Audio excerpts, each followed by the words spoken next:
Christ is in our midst. He is and ever shall be. So,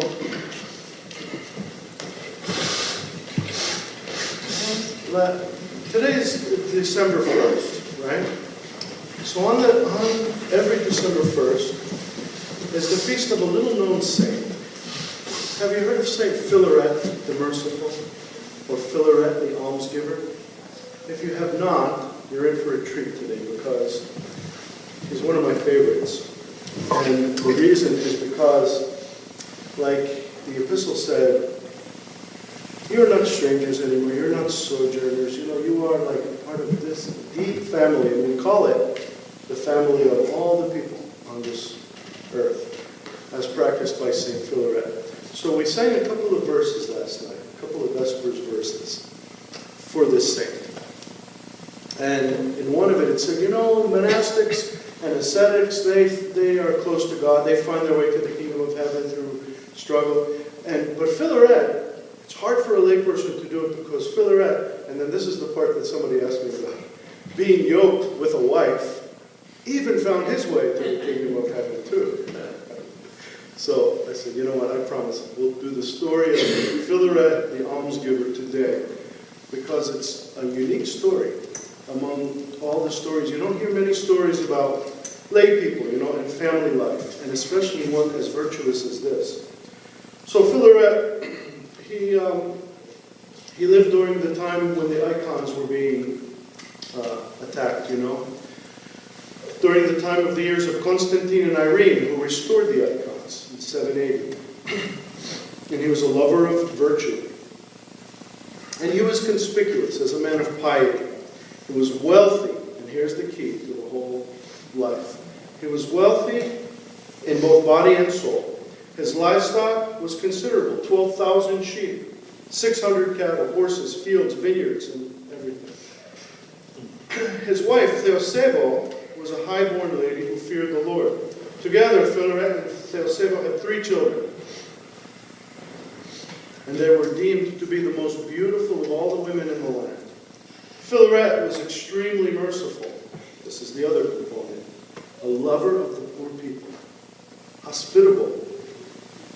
Every day he was abundantly giving of his substance to beggars, to poor people. He filled the hungry with good things and clothed the naked. He was taking care of widows and orphans and receiving and looking after strangers. Simply put, he gave everything to everyone, toward all who were in want. He showed compassion.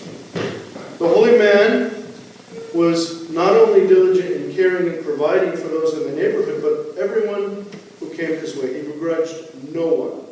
So his fame was heard throughout all of Asia Minor, which is present-day Turkey, a big territory. All the indigent and those in want came to him. One would receive from him some money, another a cow, something else. The house of blessed Philaret was for those parched and burning from thirst, a spring of living water. As much as he was giving with a cheerful and loving countenance, so much more did the bountiful Lord multiply Philaret's wealth. So, of course, now this is reminiscent at this point of the story of Job from the Old Testament. Because at this point, the hater of good, the enemy, he bore malice against the good man's virtue. So he sought authority from God to tempt him, even like Job. And he said, why should it be considered a marvelous thing that from the multitude of his possessions he would show mercy to the poor? Let him fall into poverty. Then let us see his kindness. Although God gave permission to the demon to tempt and to bring poverty upon Philaret, see, even here, nothing can happen without the blessing of God. Nothing can happen to us without God's merciful blessing.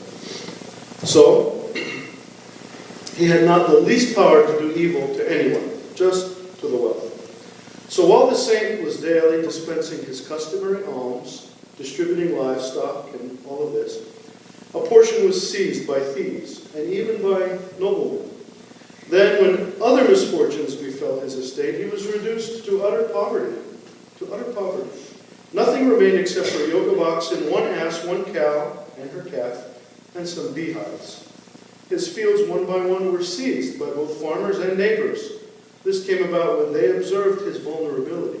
The former wealthy landowner was not able to till his land. So, because of all these changes, right, others forcibly took all of his properties, and he was left, destitute even of land.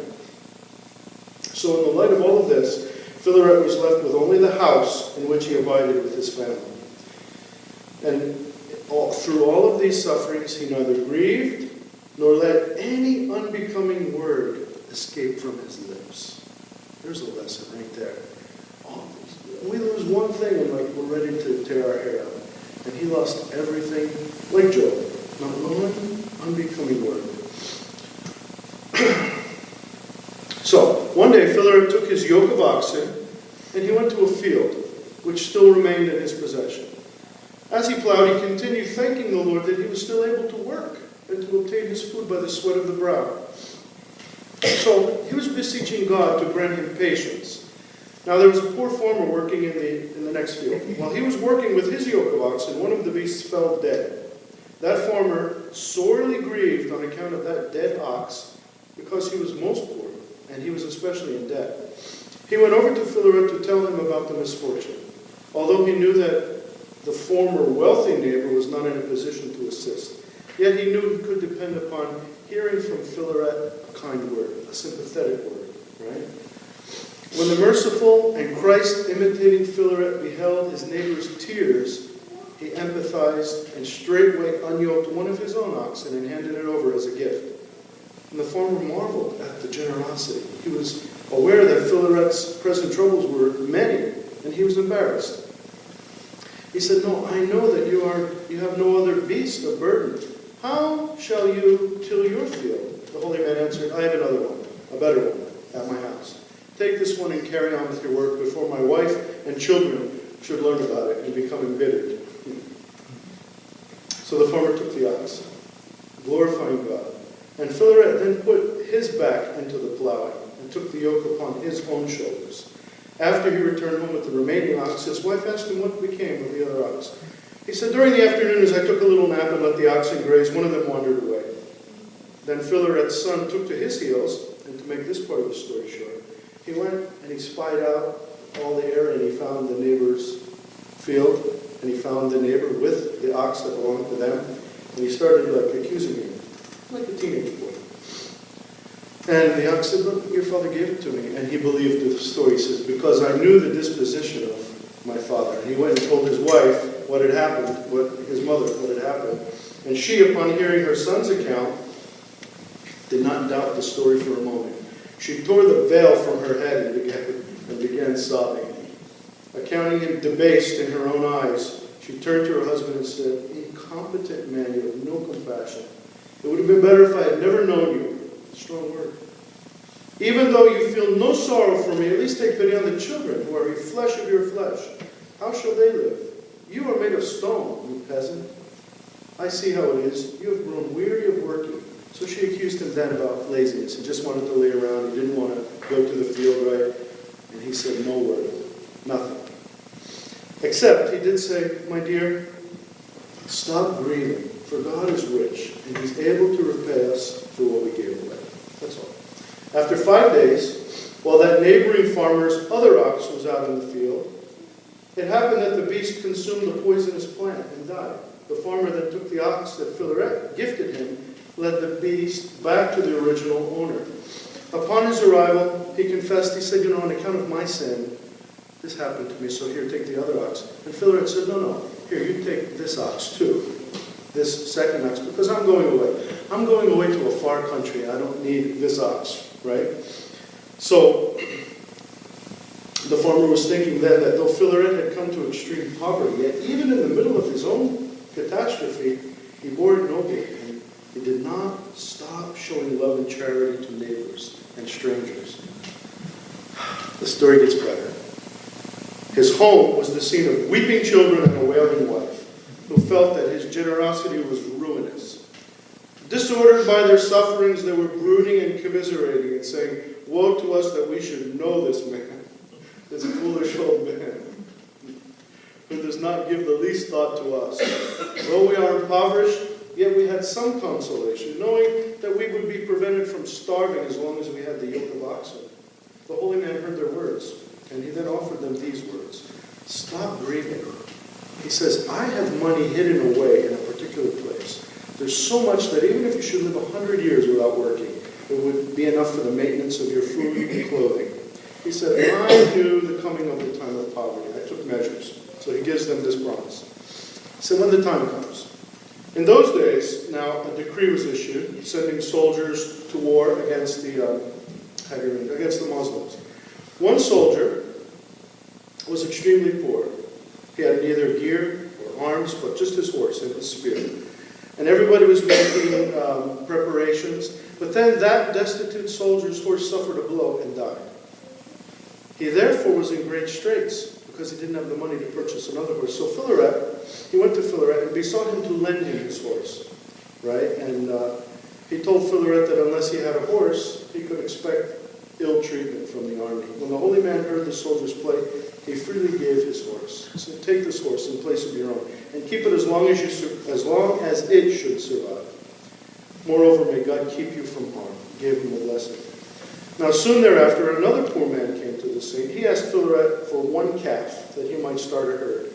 He knew that whatever Philaret gave as a gift brought good fortune to the recipient.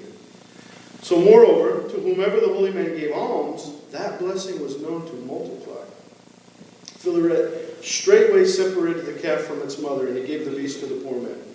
But the cow was looking around, for her calf, and she was bellowing and pining. Then Philaret's wife said, don't you have pity, you uncompassionate thing? Do you not have any sympathy for that creature that you have parted from her young one? Philaret said, may God bless you for saying that. Because you know what he does? He said, you've spoken justly. It's not proper for me to have separated them. And she thought to herself, could he be so obtuse that he should take the meaning of my words to be the opposite of what I meant? Nevertheless, after he spoke these words, he called the same poor man that he had given the calf to, and not wishing to put himself forward as the benefactor, he says, my wife tells me that I have sinned in separating the mother from her calf. So therefore, take the cow too. Take the cow, and may God bless them in your house, that they might multiply. And that's what happened. Then from that, by the way, that impoverished man came to have so much cattle, that he soon became a wealthy man. At the same time, Philaret's wife was reproaching herself, saying it was well that I should suffer, because if I had not opened my mouth, that cow would have still been in my house. Now during that year, there was a famine. Philaret had nothing to feed his family. He mounted the beast and traveled to another place, to a certain acquaintance, and borrowed 6 bushels of wheat.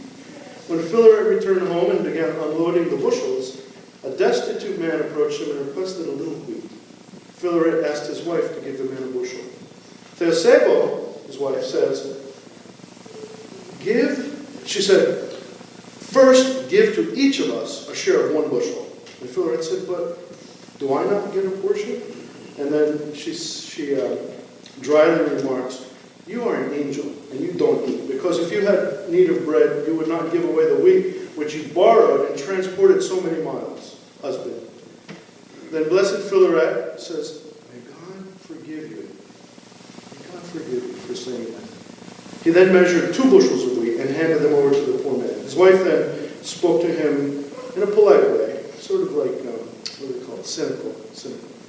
He said, you give him half the load? Why don't you give him half the load so that you both might share it? And Philaret acted promptly on her disingenuous proposal and proceeded to dole out another bushel. The poor man, however, did not have a sack to hold the grain. And his wife then gave an affected laugh and said, why do you not donate the sack too, husband, that he might put the grain inside? And again the holy man listened to her suggestion and offered the sack. And she could not restrain herself and mocked him and said, as a show of your unyielding stubbornness toward me, give the man all the wheat. Philaret complied and settled the entire shipment onto the man. Now the impoverished man, since he was unable to transport all 6 bushels of wheat, said to Philaret, let it stay here because I'll make arrangements to have it brought to my house. And then the wife says, why not give the man the ass also, so that he should not be put through so much trouble? Philaret then blessed his wife. He said, you have such uncommon good sense. Because he was hearing what she was saying, like, in a benevolent spirit. He says, what an amazing woman. Philaret, in fact, gave the man everything, including the beast of burden. That man therefore departed filled with joy. As a result of this episode, Philaret's spouse, together with all the children, wept intensely. They truly had nothing to eat and were hungry.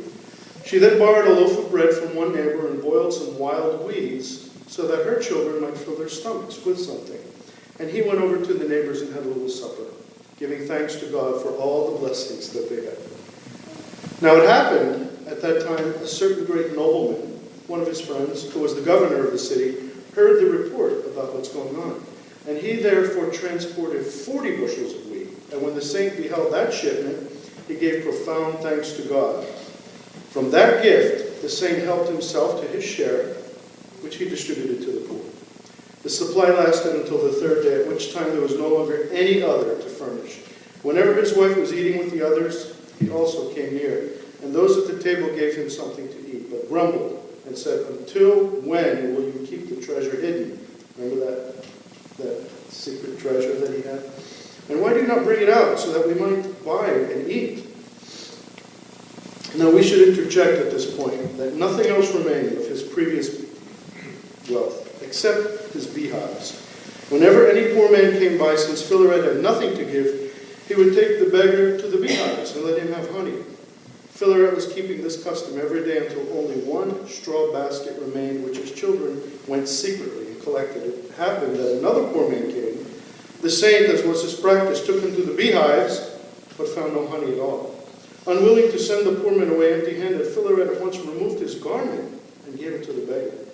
As the pauper departed, a scantily garbed Philaret needed to return to his house. Straightway, when his children caught sight of him undressed, they questioned him, but he simply replied that he lost his clothes. Unable to bear seeing him ill-clad and possibly held up to ridicule, his wife, in her exasperated state, not having any other apparel on hand, cut up one of her own garments and fashioned it into a man's tunic, which he consented to wear. So that's the background of the story. So now what happens? At this time, this Empress and Emperor Irene and her son Constantine were reigning, right? They sent soldiers to every city and countryside. Their mission was to find a beautiful and virtuous maiden, worthy to become the emperor's spouse. They therefore entered into every city and village, which included Amiens. When the imperial officers caught sight of Philaret's beautiful and grand house, they assumed that a nobleman lived here. And the officers commanded their servants to prepare for their party to lodge in that house for the night. The people of the city were telling him, no, do not even think of going to that house. An old man abides within who does not even have a beam. The imperial officers scoffed at these words and kept to their original notion. As they kept speaking about the people's manner and attitude, the officers were becoming more annoyed with them. They told the people, go to the great house, even as we told you. Let the people of the place keep their counsel. Do not hearken to any who would speak otherwise. So now Philaret sees them coming.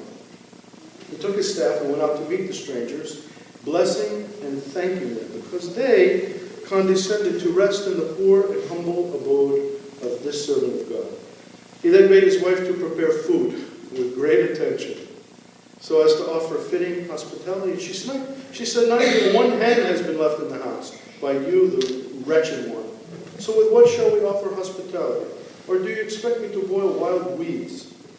The saint then spoke to her calmly and said, light the fire, adorn the great dining hall, polish the ivory table. God shall now send us as much food as we wish. She obeyed and made all the preparations. Then behold, the foremost people of the land, moved by God and by remembrance of their neighbor's former kindness, brought in, without being asked, through the servants' entrance, mutton, lamb, fowl, squabs, fine old wine, whatever else was needed for a banquet. Theosebo, animated by the challenge, exercised all her cooking skills and expertly prepared the foods with herbs and spices. Now, the dining table was a magnificent piece. The imperial officers observed the goodly appearance of the accommodations and the rich foods, and they supped scrumptiously. But then they noticed the daughter. They noticed the daughter of Philaret. and they said, this is the one that's going to become the bride of the emperor. She's humble. They could tell by her countenance and by everything that this was the one that they would take to the emperor. And then the emperor agreed when he saw her, and he said, let us make preparations. So the wedding festivities were celebrated joyfully.